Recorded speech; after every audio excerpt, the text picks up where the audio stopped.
Age of Empires belongs to Microsoft.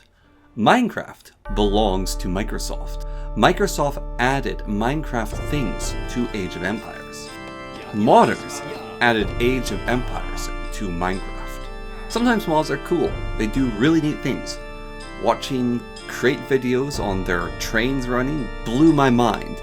The creativity that some magic mods can add is simply incredible. It really blows me away with what is possible with modding. And then the impossible becomes possible with modding. Because somehow, a mod makes Minecraft into an RTS. Some mad lads went and looked at Minecraft and he said, you know what? I want this to be an RTS instead of a survival game. And it works. Like seriously, what? How? This is just next level. Now, let's rail it in a bit. Mine colonies could sort of do this, but that was more like Mount and Blade meets Minecraft. This is Minecraft becomes Age of Empires, or any other RTS really you want to categorize it to. And it's crazy. It adds 3 factions, each with their own units and looks. It's available for multiplayer combat as well, and it's kind of fun. I'm really impressed with it. I played it against myself, and I played it against another person who apparently hadn't played an RTS in something like 12 years, so we had fun with that. But it really is just spectacular. So let's just do a quick little overview of what Minecraft RTS is. To start off with, this mod's pretty straightforward. You find a suitable location that has plenty of flat ground, resources, and trees with some space to work with. So not like this, but rather like this. This will do quite well, actually. Then you press F12, and it puts you into RTS mode, and then you can move around using the arrow keys rather than was done now, or using the mouse. You choose a faction, one of the 3 factions you get to start with, and it will spawn through that faction villager type. You then select your capital to be built, and they'll place it down in the due course of time. Once your town center or capital is built, this lets you build your other buildings, much like any RTS. You can build all sorts of things by using up the 3 different kinds of resources. Our resources are food, wood, and ore. Food can be got by farms or by hunting, so we can tell those guys to go hunting. Wood is got by cutting down trees, so we can send them to cut down trees, and ore is got by mining. Collecting these resources is the basics foundation of the game, and this is done by villagers. You can produce more villagers from your town center. You collect resources, then with those collected resources you build buildings and you create new units, such as solar units, usually from buildings like a basic barracks, which you'd find in most typical RTSs. This requires wood, so you need more wood to get, so you can send your villagers off to do collecting, and villagers have a limited amount of resources that they can carry while they collect. That is the very basics of RTS, and it's very much stuck into the game. And then the basic idea is you have another person playing, and you play your civilization against their civilization and fight at the end or in skirmishes throughout the whole game that you play together. And now with that in mind, let's look at the 3 factions in more detail.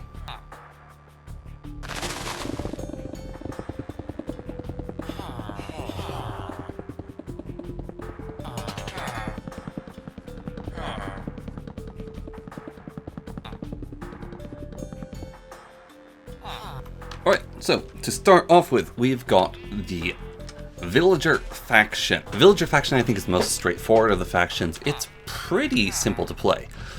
You've got base villagers can be produced from your town center. You can call your villagers to arms, which is a nice feature. You ring the town bell, and all the villagers go to security points and turn into guardsmen who have better attack stats. I don't know if they have a back to work command, so this might be a command that can destroy your whole economy. Oh, there's the back to work. Shoot. Well, I accidentally gave them the direction to back to work. So, yeah, that's how you destroy an economy. So much like in other RTSs, pressing the town bell is one of the worst options. Instead of pressing the town bell, what you can do is you can select a villager individually and call them to arms instead of call to armies at the town center. And that will still give them arms, but then you can back to work them manually as well, and you don't have to worry nearly as much as getting into the mess that I just got into. Alright, we'll use this little swarm dude building for me with a lot of resources. So the villagers have their town center, the capital. They can make a stockpile, which is very straightforward, building to 75 wood. And the stockpile has an upgrade called resource capacity. You choose that, and it'll make it so villagers can carry a few more resources. In fact, doubling the amount of resources they can. So that's a good thing to have as well on your villagers. Villager house, very straightforward. Has no upgrades to it. 141 health. Decent building. It looks nice. The purpose of this building is to increase your population limit. Basically, if your population limit is reached, then you can't build more units. Villagers, food producing buildings, a wheat farm. Just harvests food at a decent rate, and it looks nice enough as well. It's a usable farm. You can farm yourself, as we experimented with in multiplayer. Villagers' defensive building is a watchtower. That requires iron or ore to make, so it takes a few advanced resources. And you can put archer units in there. It increases their range and probably decreases their chance of getting hit, because it gives them a little bit of protection. The units you can put in there you can get from the barracks. That is their primary army building for the villagers of the barracks. Barracks is where you get your 3 or 2, I guess, basic soldier units from. I really like the basicness of the soldiers. They get vindicators and they get pillagers. Now, of course, there's population limits, so we're going to have to build more houses if we want to down things. So, pillager, basic guy with the axe, and vindicator. Sorry, basic guy with the axe. Pillager will have the crossbow, and that's basically all the barracks does. It just produces your basic units. A library will give upgrades to your soldiers, and I find it's a good idea to place it near your barracks because they interact nicely with each other. Now, the library is kind of cool. It has several different things it can do. You can get permanent upgrades with it, such as Lingering Potion for your witches, Invoker's Vexes, so you can summon his Vexes, or you can get Grand Library, which increases the upgrades. But the other thing the library has is it actually has enchantments you can put onto your pillagers and illagers. Now, how this works is kind of cool. You can either individually cast it onto one of them, so we can select the axes, and we can click on that guy, and now he'll have an enchanted axe. We just send him after a pig here to do murder. You can see his enchanted axe. And this guy we send him after a pig, he doesn't have an enchanted axe. But instead of clicking on him, we can instead right-click on the enchantment, and every guy close enough will get the enchantment applied to them. Now, the enchantments do cost wood and ore, but now this guy also happens to have an enchantment. If we can target this Enderman with him, or this pig here, we can see he now has an enchanted axe as well. It's easier to see with the pillager. We just right-click that, and boom, he gets enchanted. Right, so the blacksmith just gives you iron golems, and it also gives you the golem smithing upgrade, which allows your villagers basically go into the field and quickly build iron golems. The arcane tower is where you get your kind of support units for the pillagers, or the villager faction. It's where you get your invokers and witches out of it, and they're excellent support units. You can produce both the witches and the invokers out of it, so they can be put down. Now we can see there that golem smithing was complete, so yeah, we can produce golems the normal way like this, or we can select our villagers swarm and say, produce a golem for us, and they will build an iron golem in the field, get all his little fences placed down, get his frame going, and we will have this iron golem summoned in the field. Exact same strength, but it means you can basically reinforce the front by bringing villagers along to your fighting point, which is a really cool ability of them. Now, our first unit out here is a witch. The witches are kind of micro heavy. They can just be left to macro, but you can basically have them launch their potions into the battlefield. Now, their AoE potion's a little bit dangerous to use because it will hurt allies, but then you can also throw a healing potion manually into the field, and that will support all their allies in slowly healing them. So the witches have their uses. I don't think they're the greatest of units. They can also fight without using those, but I tend to dislike any sort of macro micro units in my RTSs. That's just me personally. And the witch can be upgraded at the library as well by giving her the double duration of the witch's potions. So our invoker has Invoker Feigns Lying or Invoker Feigns Circle. So basically he can either fight for AoE combat or fight for farther ranged combat. And he's just an AoE damage dealer. He casts the line to deal damage, or we can select the Fangs. And when he does his spell, he'll instead just do it around himself, sort of doing a little AoE burst if he's bunched up. There we go. We can build the final building, which is the castle. It's just the largest building. One of the things I really like about the castle, it actually looks a little bit like the Age of Empires castle. So we can place the castle down. It's our extra fortification. It doesn't shoot its own arrows, but it can be garrisoned as well. So you can put units in it. The garrisoning of the tower, you simply click the garrison button.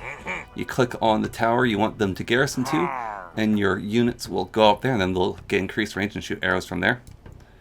Select this little swarm, and this castle will soon be completed. And we tell this lot to garrison in there. And they're all going to garrison up there. Some of them not as useful garrisoning others. Now, ungarrisoning them is important to actually just use the ungarrison button, as they will not walk off by themselves. So you just click ungarrison and they'll ungarrison the units. Now, you can get the castle flag upgrade here, which will put a flag on the castle. You can get the Ravager Cavalry upgrade, and you can also produce Ravagers. Ravagers are pretty iron intensive, and so is their upgrade. They're also very pop intensive, so we're going to produce one when we get enough ore. So one of the things I really like about the castle flag upgrade is it actually gives you a castle flag here, but the practical use for the castle flag is if we get one of these guys out of the castle, and we select Promote Illager. The pathing messes up sometimes inside the castle. Here we go. Click Promote Illager. We can promote the Illager into a pillager captain, and every round around him walks faster. Now you can use this to basically move your combat units to combat quicker. But another use you can do is you can basically have him be a little overseer for villagers if they have distances to walk around while doing their work, sort of back and forth from the wood. So we could leave him here as a sort of overseer between this point and this point. And while the villagers won't work faster, they will walk faster to their next location. So you can basically have them hang out to slightly speed up their productiveness, which is a really cool feature in my opinion. Now only one friendly pillager can have that upgrade, but it's only one villager captain at a time per upgraded castle. So if you were to upgrade a secondary castle, then you could definitely do that. Finally, while we wait for that to all go down, there is an oak bridge you can build because certain terrain features are just deadly to work with. So you can actually build bridges for your dudes to do traversal with if you need to get across water, which I do like that you can actually cross water paths, not be completely screwed by pathing, and actually make bridges. Alright, so Ravager is your siege unit. He can use Roar to spook him things. Very good at breaking castles, breaking buildings. And he can be rode by pillagers. So you can actually instruct pillagers to ride him if you have the Ravager artillery upgrade. There's our secondary cave done. So we can actually put it onto any Illager, so it can even go on an Invoker, giving us an Invoker Captain, which is a nice thing to have. A little speedy Invoker Captain can run away from combat, cast his support spells. And then finally you can have the Ravager ridden by clicking the mount button and targeting a Ravager, and then you'll have Ravager Artillery where your guy will ride Ravager, and because Ravagers are quite slow, I find it a good idea to put the Captain on top of the Ravager so you can have a sort of commanding point and speed everyone up. And that is the basic of the villager army. It's pretty straightforward. We've got a witch for support, dealing healing and splash damage. The real AoE control comes from your invoker. Your basic infantry are definitely the Vindicators. They just run there with their enchants, overwhelm their enemies. The pillagers are the range support, laying down some fire. Ravagers are your big siege pieces, the big heavy blocks that deal the damage.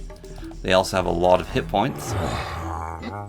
Iron Golems are kind of your center line, and they can be brought to the battle to reinforce it quickly. And that is actually the straight up pretty simple army. Don't have many unit compositions, they got a few upgrades, but you basically just get this death ball together and send it at your enemies, and it's a pretty simple one to get. Witches can act as support. I prefer not to build them. Honestly, just building up a huge amount of pillagers than just throwing a few ravagers in there, and then maybe an iron golem or two at the front with some vindicators to do some raiding to kill the villagers. I think it's a pretty good army combo you can actually get with this lot. They've got some good health, can deal some good damage. Villagers, by far the most straightforward of the armies, have that wonderful call to arms, then back to work. It actually works, which is quite impressive. We can take them all off the farms, then we can hit the back to work, and they'll actually go back to their assigned farms. It's pretty good, getting these awesome castles for their ravagers. And I like the flag upgrade. So it's pretty solid, pretty basic. It's a good vanilla faction, and in RTSs with diverse different kinds of feels to the different factions, always like having a very solid vanilla faction that's just fun to play. And it's definitely RTS wise, the villagers really fit that vanilla aspect, and it's really good. And Minecraft wise, it's also like this looks like a mobile game for Minecraft if you're doing villager management, which I think works. I think that works very well to its favor. So yeah, that was the villager faction.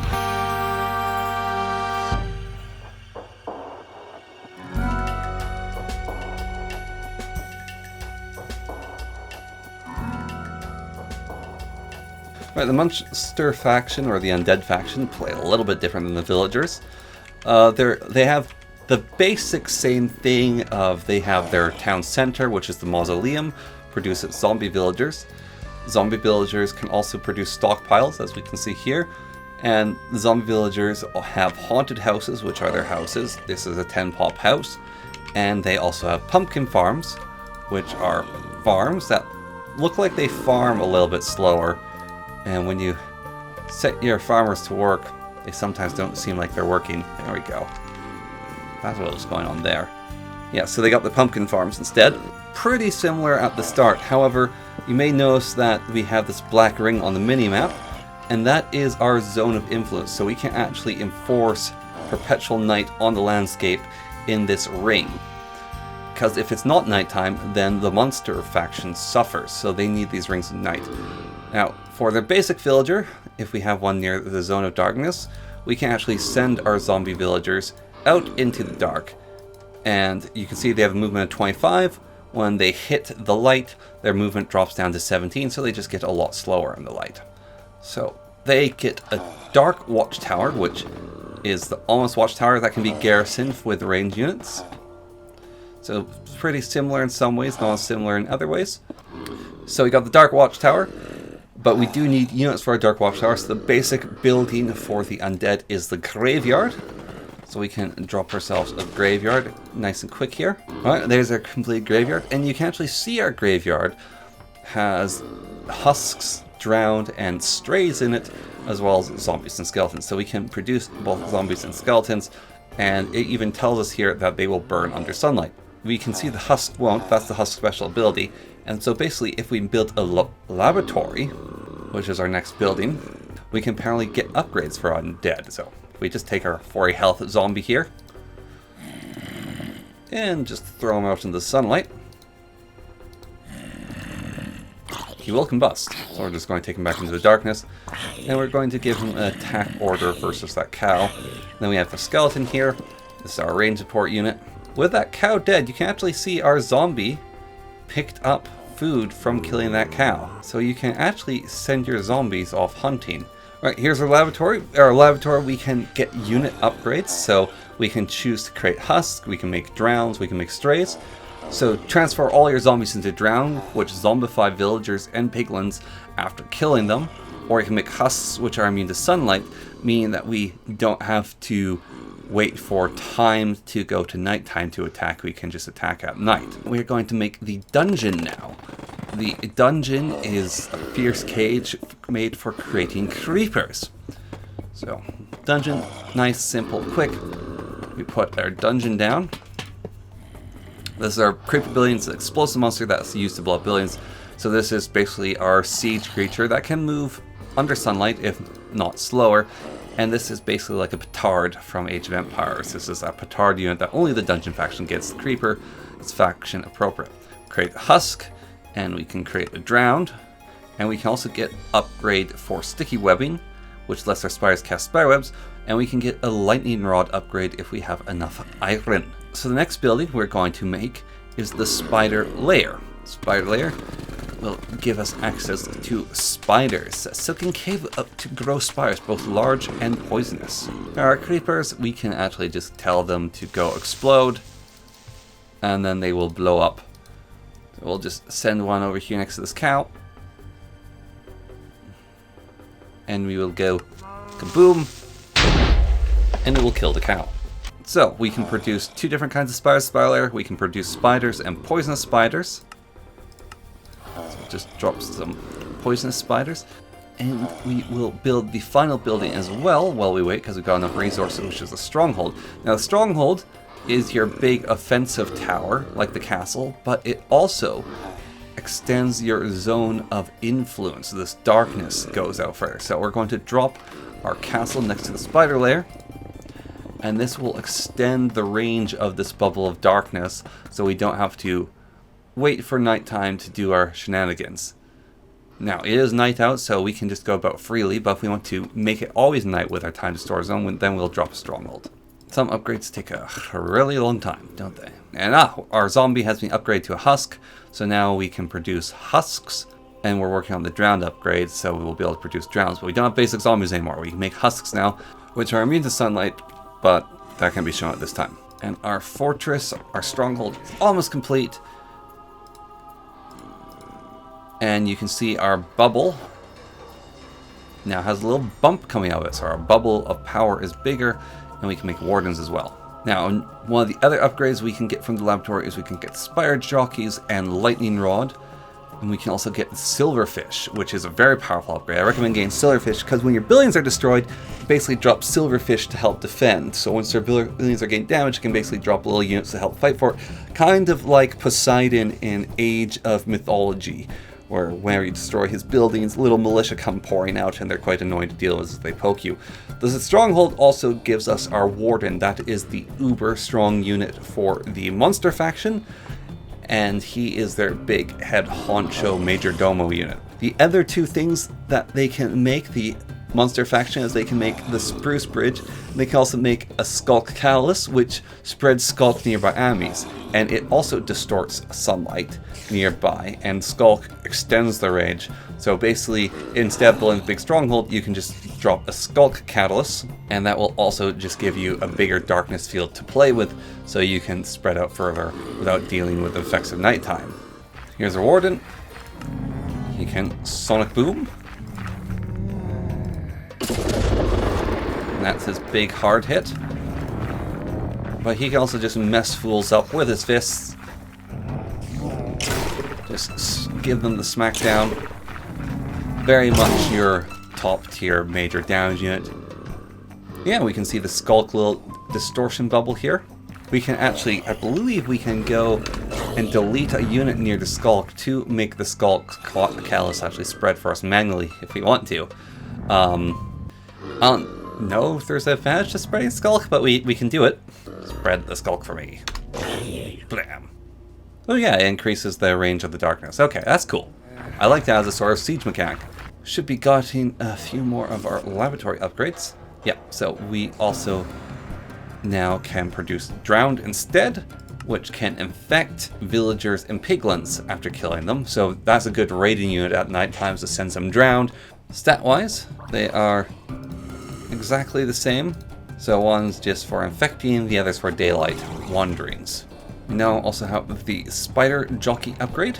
So we should be able to tell him to mount up. And he'll jump on a spider, and that'll give us a spider jockey, which is fast maneuvering and ranged in one entity. So lightning rod is an upgrade added to our laboratory. I guess how that functions is summons a lightning bolt on a target location to damage enemies and charge creepers. So we can charge our creeper into a super creeper. And I guess we can also just attack enemies with it. So now this explosion should be quite large. So if we do it next to our dark watchtower and this normal creeper, then it'll deal some damage to our watchtower. It'll be a pretty big AoE. Ooh, creeper head. Now you can even attack your own buildings with your own units. That's kind of cool. That'll be good for example coming out. Alright, so we should have the silverfish upgrade now. And so that will allow us to get silverfish a 10% chance whenever damage is dealt to our building. So if we send our own warden over here, you can't really hear the silverfish are starting to come out. So just let them keep wailing away at. Also my match versus myself, I got to see this. There are silverfish left over, which will slowly die, as they do have a limited lifetime, but it's still a kind of cool upgrade. Okay, Skulk Amplifier is now a thing, so we should be able to go and shoot our beatbox into this thing now. And then it'll beatbox random targets. Okay, that's very cool too. Cave spiders appear to just be the upgraded spiders, so one of the things I've noticed with the monster faction is their units that upgrade just upgrade. They don't get to get the back lesser version of them, they just get the new upgrade version besides picking between the husk and the drowned. Spiders can still spider jockey if they put a skeleton on them, and they have their web ability, which is they can choose a target and throw a bunch of webs around them, which will slow down their target and make it hard to move. And the skeletons being strays makes it so they fire slowing arrows. So as a fighting force, I kind of like the monster faction. We got our two different kinds of zombies. We got our long distance raiding zombie. We've got our established beachhead zombies. So maybe throw in some husks to fight off their forces so you can send some villagers in to drop down some of the catalysts. Then with the catalyst down, you can send in the drowned, and the drowned can start killing villagers, convert them. You have your spiders to go in there to attack and be poisonous. Creepers to be siege units, which can be supercharged by the lightning bolts. You got the defense to be able to drop the lightning bolts, which is pretty cool. Then you've got your wardens as your big fighting units. Spiders for webbing, slowing opponents down. It's a nice mix. I like the undead composition. It's different enough. It also feels like appropriate to Minecraft. And again, looks like a mobile game if you're playing Undead faction. Yeah, so that is the Undead or Monster faction.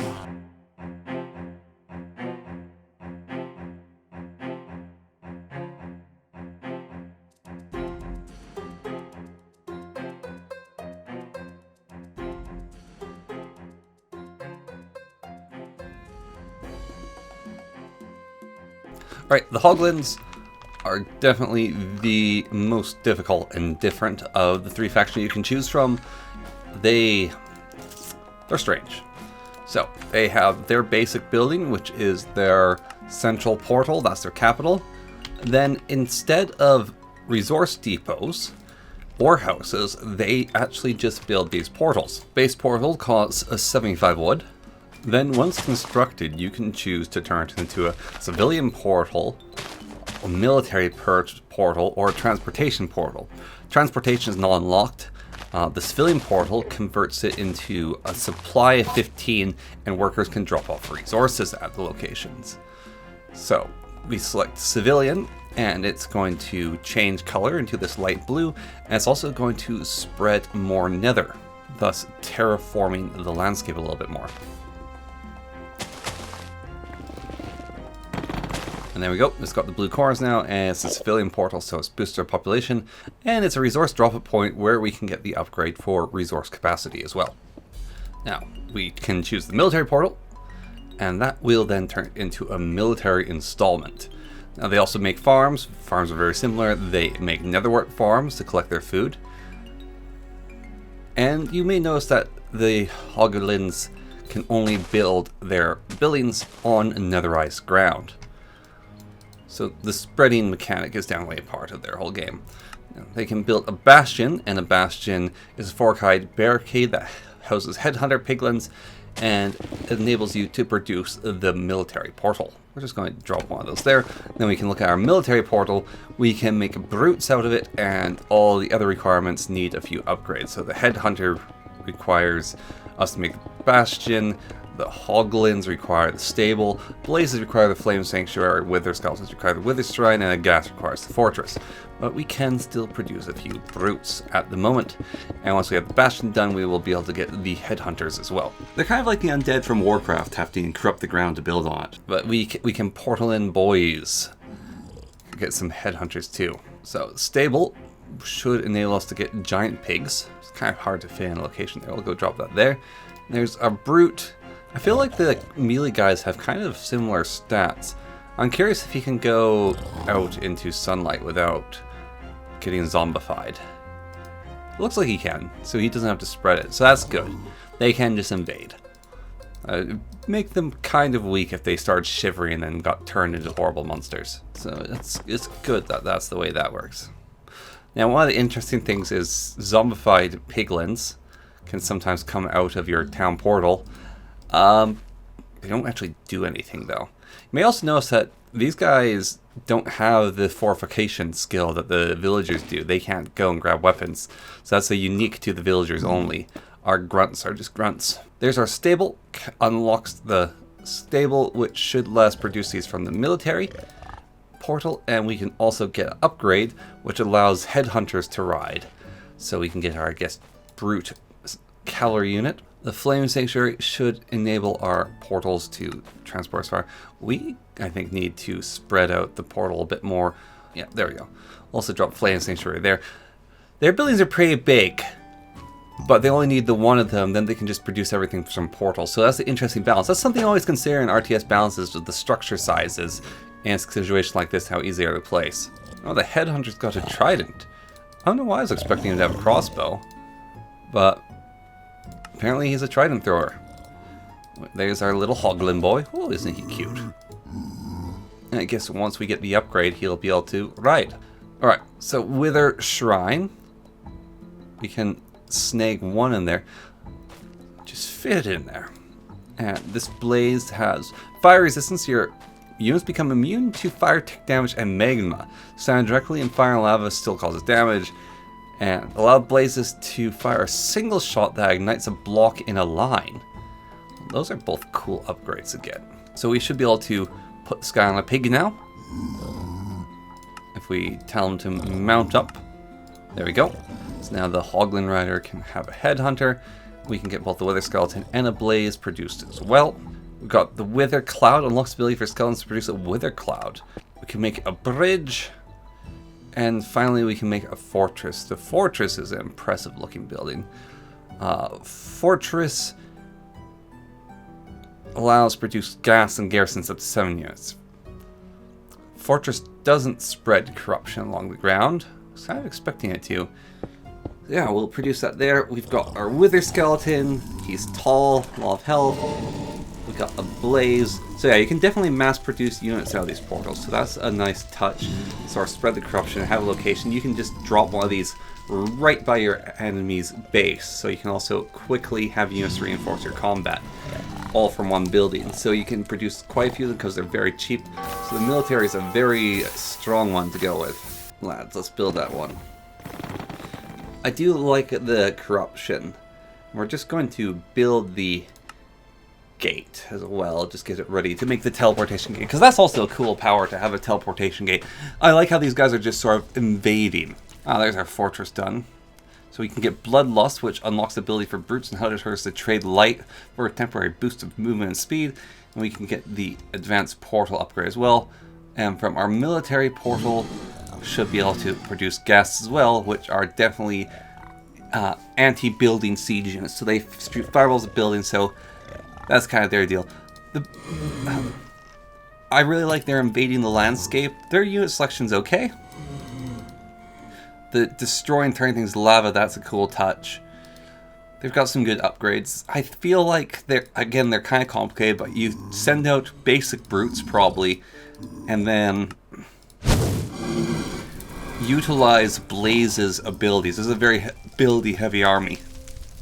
So utilize these ability-heavy units like the Blaze, like the Wither Skeleton with its fire, and probably the Ghast as well. It's not the Wither Skeleton. The Blaze with its fire, the Wither Skeleton with its AoE, and the Ghast that deals siege damage. So it's a lot of zone control, quickly invade the enemy by putting down portals and then teleporting to them. I feel like it's probably their gameplay, and then getting the advanced portal to teleport your army in on them so you can send for like a little scout, get things set up, and then go with it. These Ghasts are probably one of the stronger units in the game. I'm going to see if a melee unit can even attack the Ghast. Yeah, so let's see, he's running up. Ghast is on base ground. I think you need rangers to fight the Ghast, so there's a flying unit which makes it incredibly strong with that in mind. And then it can also just lob fireballs at structures, which probably take them down at a pretty decent rate. So you can send some Hoglins, but I think the actual, more health, not quite as heavy hitter, the Wither Skeleton. So yeah, Hoglins as your sort of heavy hitter tank, can have the cavalry. The two of them together, the brutes probably deal some good damage, but we can have the two fight together, and yeah, so it shoots range attacks, much the same we've seen before on attack, so they're a good combo to have. Alright, let's see this transportation portal. So connect one portal to the other, so they're connected. So how does this work? We go and we garrison our units in it. So I've set the garrison.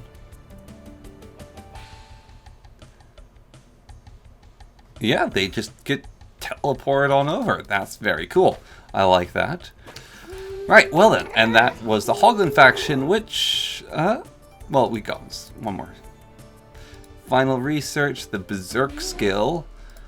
Again, well, we have to toggle it, so pay 10 life to gain faster attacks. I don't like having to press buttons. There's hotkeys, so you can probably have them selected in a group to do it as well. I've pressed, but it's all the same. I'm not a fan of the button pressing myself. Just pretty straightforward hotkey though. Definitely more difficult. I feel like the other two are slightly better rounded, but there's some cool mechanics here, but that could just be my biases. Still, yeah, those are the three factions, and yeah. Okay, cool. Alright, so what follows here is the conclusion of a game of me playing against another player. So, I was quite a bit ahead of him, and my economy was doing quite a bit better. I just went forward on the assault, and kind of wiped him out. To be fair, I haven't played in a very long time, so I'd played quite a bit. A lot of our guesses, and I'd played this a few times in test runs where he hadn't played at all, so this was his first time playing. So, I am not the greatest example of combat, but you can see the building siege and the unit killing of other players. I falled back here, gave him a second to prepare, get his little army forward, regroup, so you can see his troops going forward, attack ground, and there's some trees in the way, but yeah, the attack ground line not raining, he's just going to get completely overwhelmed here by the units that I've left over. Not really going to stand a chance. Tried doing some of the micro the witch attacks, just painful, and so it's just, alright, army, let's gather up, drop some heals, I think is what I tried to do here, and just clear out the rest of his civilization. And it's not much more besides me just running around and destroying his buildings, so let's cut to the end. We didn't have the greatest maps either of us to spawn with. They had some problems. I just picked a better starting location for both of us. But it was what it was. And one thing I really do like is you get the bum victory from Age of Empires for when you win, which is a nice little touch. Oh, nope. Hi. Sorry. That startled the crap out. Alright. It's my first time playing an RTS in years. But it was fun to rekindle. Yeah.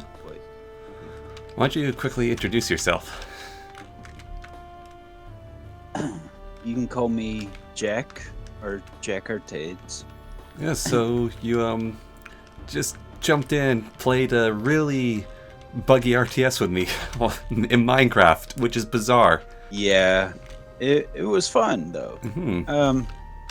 I struggled getting ore. Me then too. I think we had a bad map spawn for ore.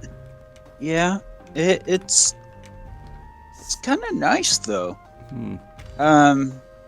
Reminds me of a couple of other games I tried online. Right. So you're down there hanging out. I've got a little Vindicator here I can control. And I can make him attack you. And you can attack him. I can't? You can, so punch him. Where did we get? Now, he is a very buff Vindicator. He has 65 health.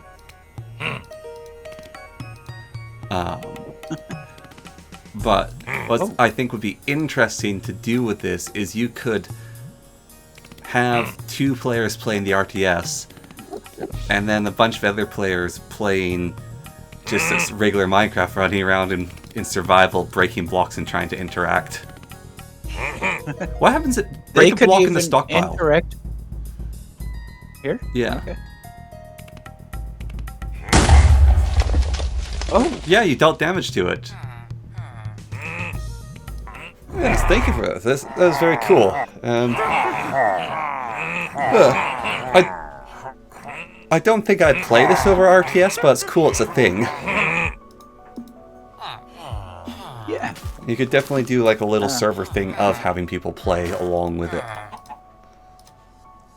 I wonder what mods are compatible with this and not compatible.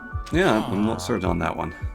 Interesting to see. You could try to do Mine Colony versus RTS Minecraft and see what happens. Well, thank you a lot for this. Yeah, that was fun. Thank you for having me. And thank you everyone for sticking around and watching. Until next time, goodbye.